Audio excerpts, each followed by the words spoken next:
Welcome to session 2 of Technology and Urban Design, the Machine City and Modernity, Part 2.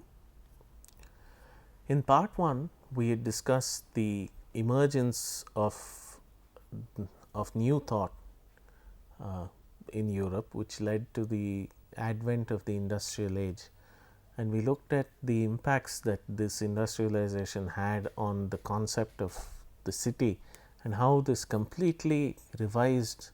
the way in which we look at the technology that builds cities, as well as the nature of the city itself, and the conflicts as well as the opportunities that the cities provided. Let's look at a problem of Haussmann, of Baron Haussmann, who was a close associate of Napoleon III of France, who was the emperor. And his problems are, or rather the problem as I have put it, is quite similar to something that John Nash faced a few years ago before him, in that Paris in the 1700s was this dense medieval city with a number of narrow lanes and a fairly what we would call a fragmented, winding morphology today. This presented a problem to a country that was priding itself on its modernism, on its industrialization, and wished to see nice, broad, clean streets everywhere. And yet they were confronted with these tiny little streets all over Paris, which were built organically over time, and were essentially belonged to an age that was already over, the medieval age, and this challenged the people of Paris and in general, and Baron Haussmann, who was tasked with reshaping Paris in particular. And this was the scale. These are a few photographs of streets that were untouched by Haussmann in his program, and these are the scales of the streets that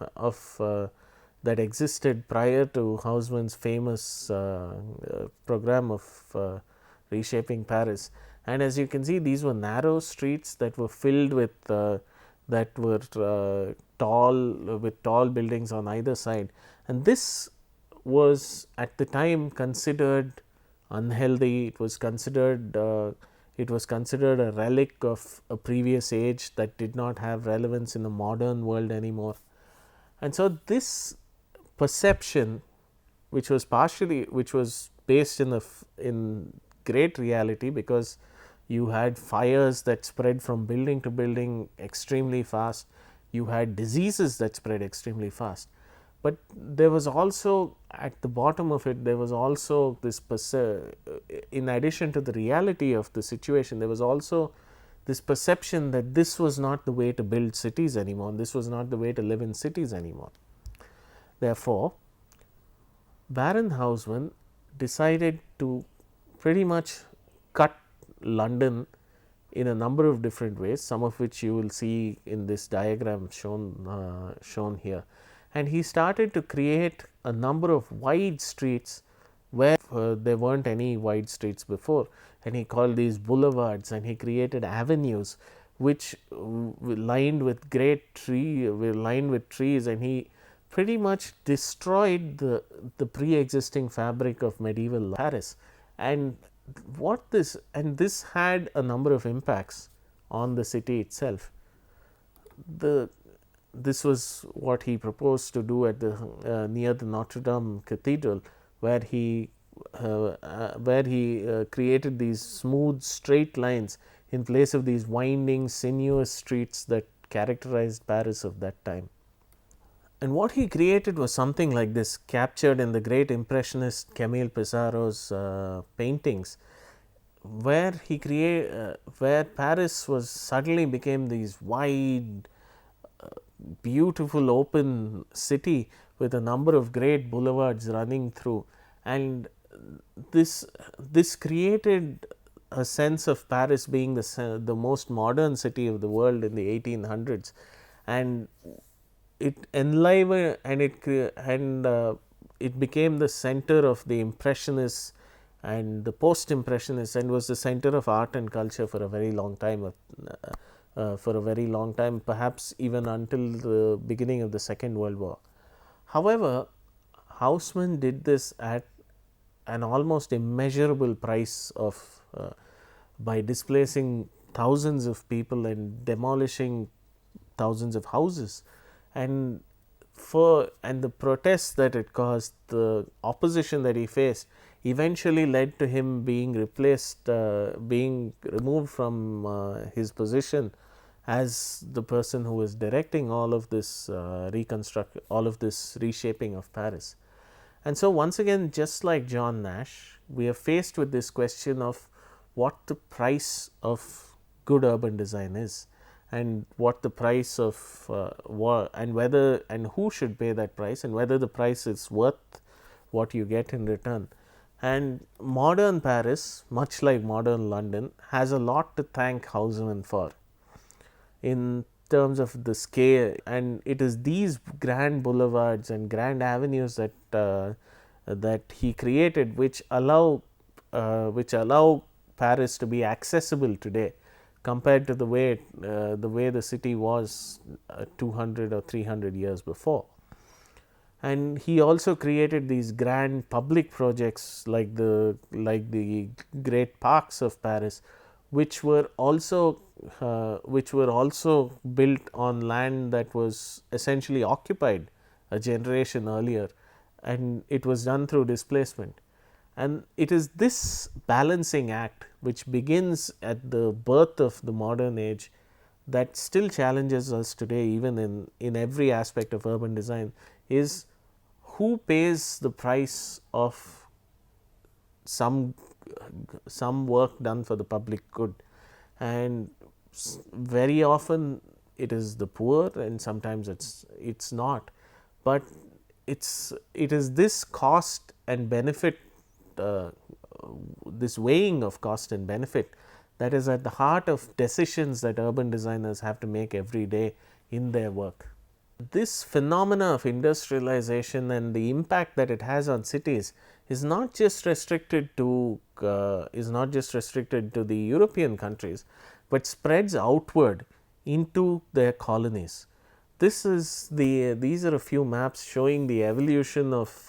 Madras, as Chennai was called then, from a small factory beginning in the 1600s, all the way to a busy metropolis, perhaps the third or the fourth largest city of the British Empire in the 1900s. And this evolution happens primarily because of this grand growth of the city from being just a trading village, fishing village, and then the British converted it into a trading post,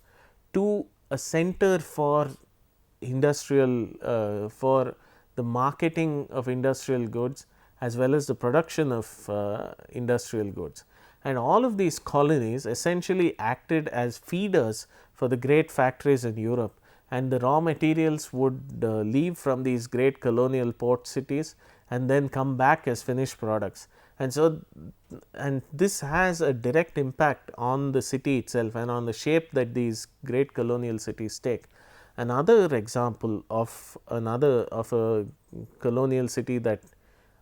grew rapidly is at the other end of the world, in perhaps the farthest city in the world with regard to distance, is Sydney. And Sydney, which was the first Australian city, essentially begins as a trading post, but grows rapidly into a center for the trading of these industrial goods. And given the mineral wealth of Australia then and now, a lot of these raw materials were pumped out into the ocean, into Europe, and then, similar to the colonial cities of India, they received the finished goods, and then those were sold to the resident populations. So, the impact of this industrialization is felt throughout the world, and it's felt throughout and it's felt uh, perhaps for good or bad in to a great extent in the colonial cities themselves. The emergence of the industrial age also creates the rise of the great corporations, the most famous and infamous of them being the East India Companies of the Dutch East India Company and the immensely successful British East India Company. And these companies become governments on their own, and so they start to build these great towns dedicated to themselves, and these to house, and this was also in response to the poor working conditions that a number of people were criticizing. So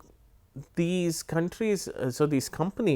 start to become little countries on their own, and they start to build, and these towns that they built are famously called the company towns. The first one of the first being the famous salt works by Claude Ledoux at a place called Shaw in 1775, and this was a perfect example of what they thought the company town looked like, which was neat, orderly, perfectly geometric, and centered towards and focused towards the factory of the center, and the emphasis was on the factory. The emphasis was on this great project that they were undertaking of producing something which would be consumed by everyone. And the regularity of the geometry, the severity of the symmetry is quite strong, and it's something that that reminds you of other palaces of palaces like Versailles, where the symmetry is used as a to reinforce the structures of power, and the design itself becomes a tool of something more than just more than its so called utilitarian value. This is a plan of Shaw as it was finally conceived, and this is a visual of the building as of the salt works as it would have eventually been built had it been built in full. But there is a lot of resistance to this concept of the company town, and this is an image of the famous Pullman factory strike in 1894, where people walked out of the factory, but because people started to then resent the level of control that the owners who built these towns, who built these small cities, which were countries in themselves, people started to resent and started to question the level of authority that these neat, planned, perfectly organized towns have. And it's a very relevant question as we keep encountering these more and more and more over the years. The famous Bournville is a famous town in Britain, built by the Cadbury by the owners of the Cadbury confectioners, and this was meant to be a model village which would basically revolt against the industrial city of that was depicted in people like Dickens and Gustave Doré. And you can start to see that, and the images that they produced to support the building of this town essentially leads to this great embrace of the village as a place as a setting, mixed with the urban ethos, which would then become very important in the next few decades, as we will see in a few slides. We also, in India, we have extensive experience with this, with the towns being built by a single entity, famously Jamshedpur, Bhilai, Bokaro, and all of these present a very strange duality in terms of whether of who should build and design these cities, as to compared to say a popular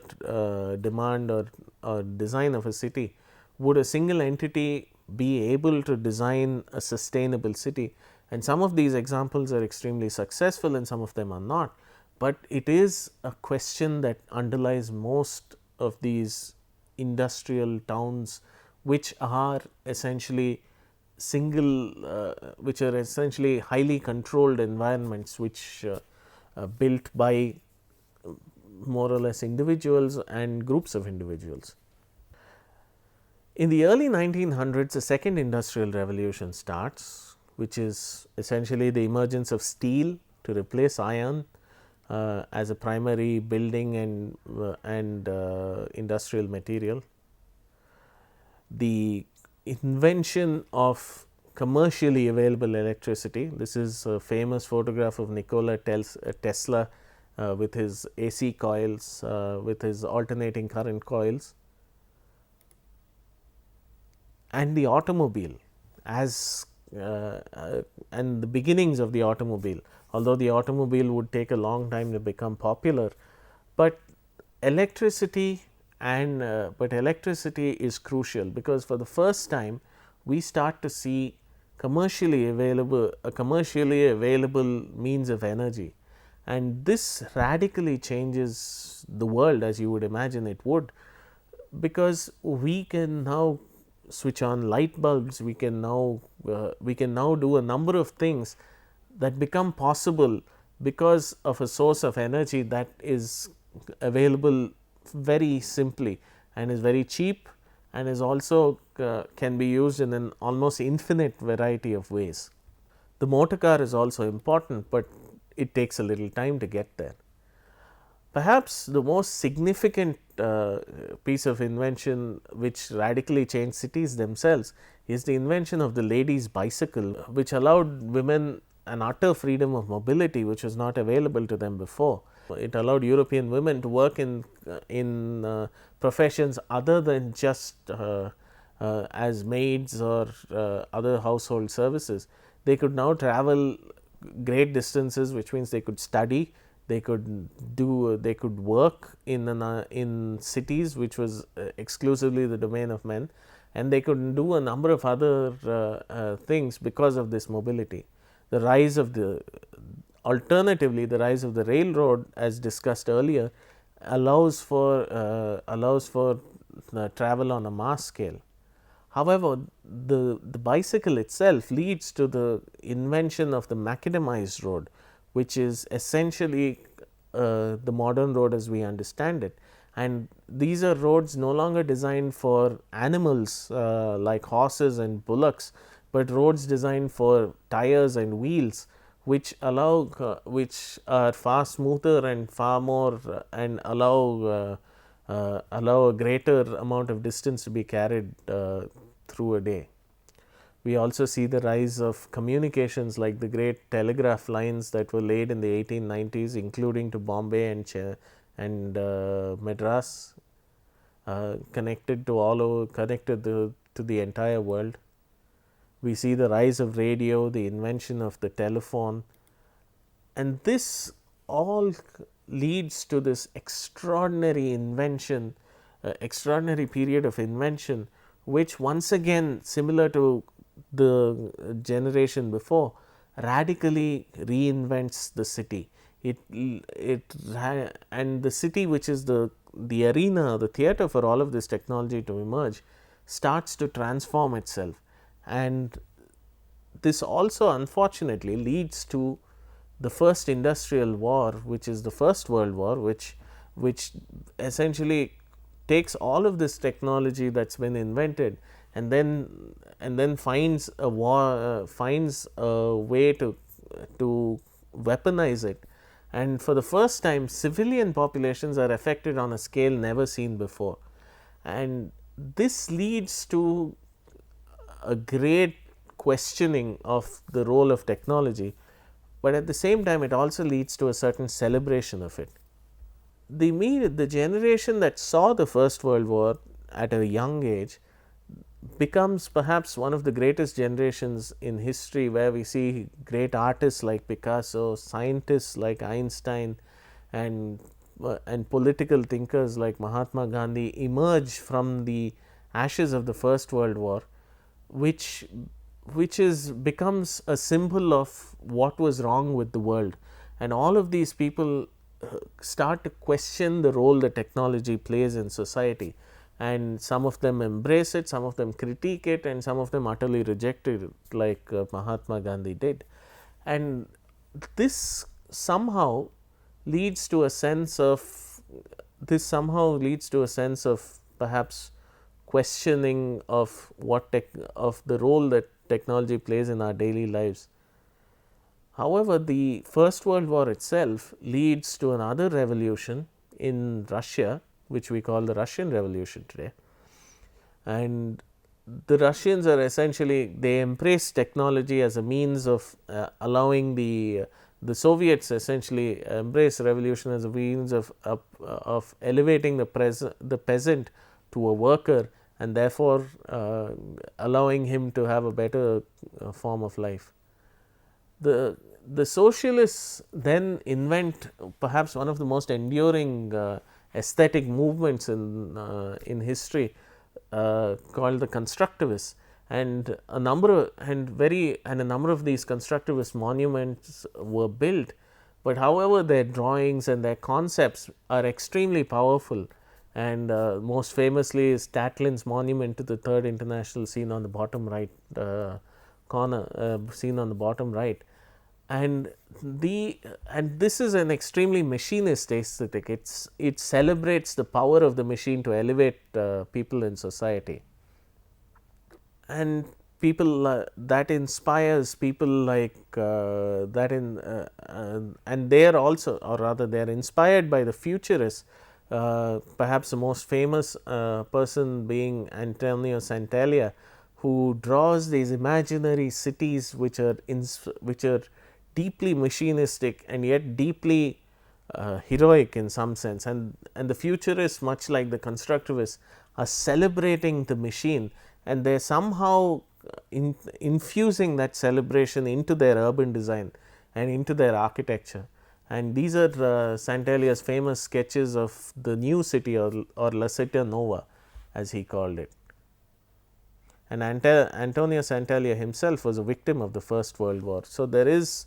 a deep suspicion as well as a profound celebration of the act of war, as well as the war that the machines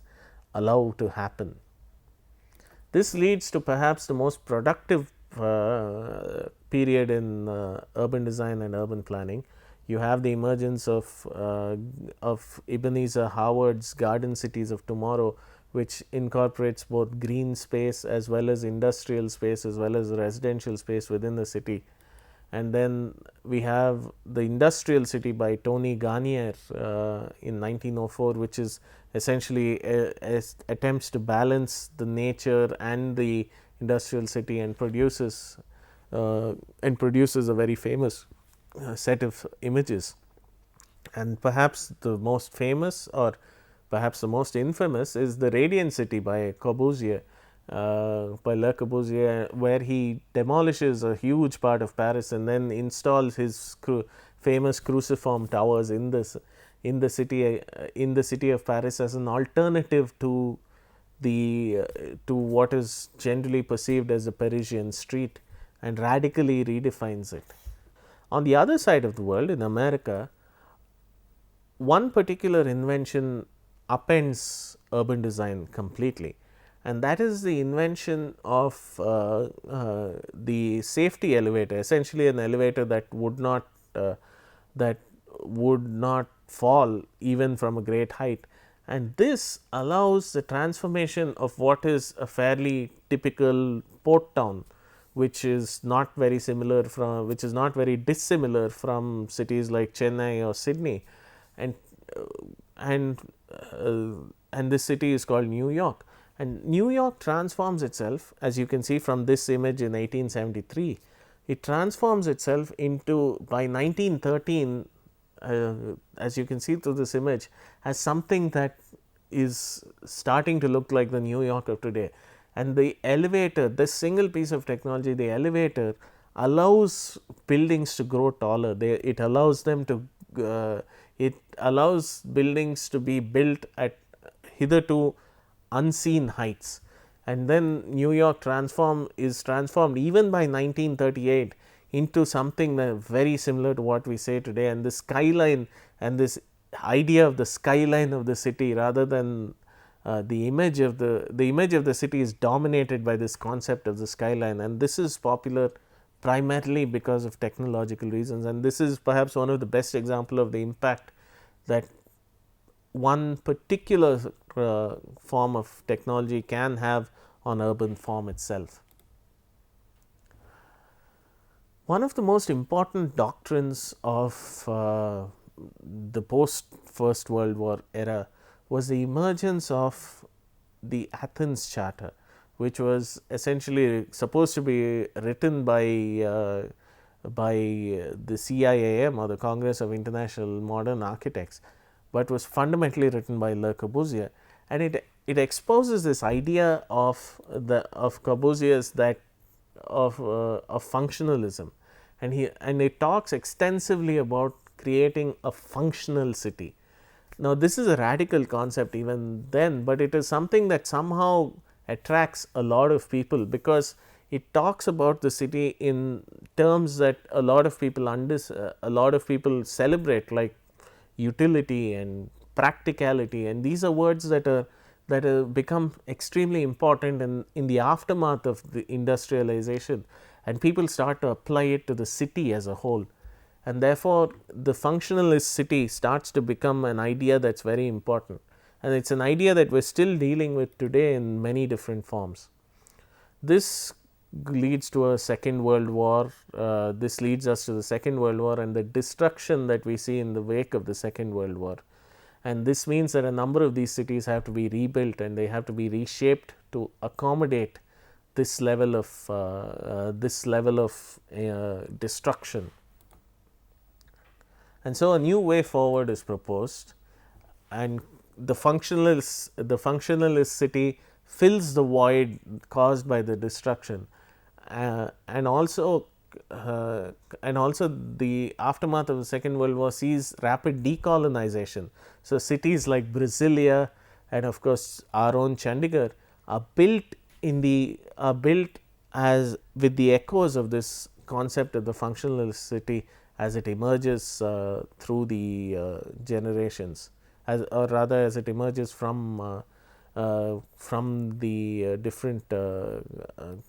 people who expose it. The Americans go a different way, and they invent this concept of the suburb, and the car, another very important technology, frees up the space, and proximity no longer becomes the most crucial aspect of a city, and this leads to, in the aftermath of the Second World War, leads to a rapid suburbanization of places like in America, and the texture of the city itself changes, and that hollows out the centers of cities, and the city is no longer the place to be, but that importance shifts to the suburb, and that's because of the proliferation of the car and the roads that are built for the cars. Let's conclude with an important example of the impact that cities of industrialization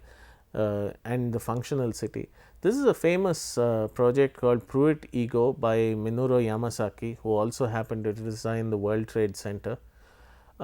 This was one of the great examples of a functionalist city and all that a functionalist city could be, and we see and it won nearly every architectural award there was to win. However, in the years that followed, the people started to question this particular project, and it became and because of the unlivable conditions and because of the nature of the design, it became one of the most criticized projects, and something that was built in 1958 by 1972 is demolished. And this is a famous series of photographs called the fall of modernism, and we enter into an era that starts to radically question whether functionalist architecture is appropriate anymore, and whether the functionalist city is even possible. People like Jane Jacobs, people like Kevin Lynch start to re-examine this idea of of a city that is subject to technology rather than a city that uses technology. This image symbolizes perhaps most famously that that revision of priorities. So, that ends part 2, and that also ends the second session, which is on the machine city and modernity. Ultimately, the machine is something that is deeply integrated with our understanding of the modern city. It is inevitable, and it is something that we have struggled to understand, to manage, and sometimes we have worshipped it and sometimes we have deeply criticized it. And yet it is deeply ingrained within the texture of the modern city, and for better or for worse, we have to understand the impact that the machine city has on modernity, and it is fundamental to our understanding of it. Thank you.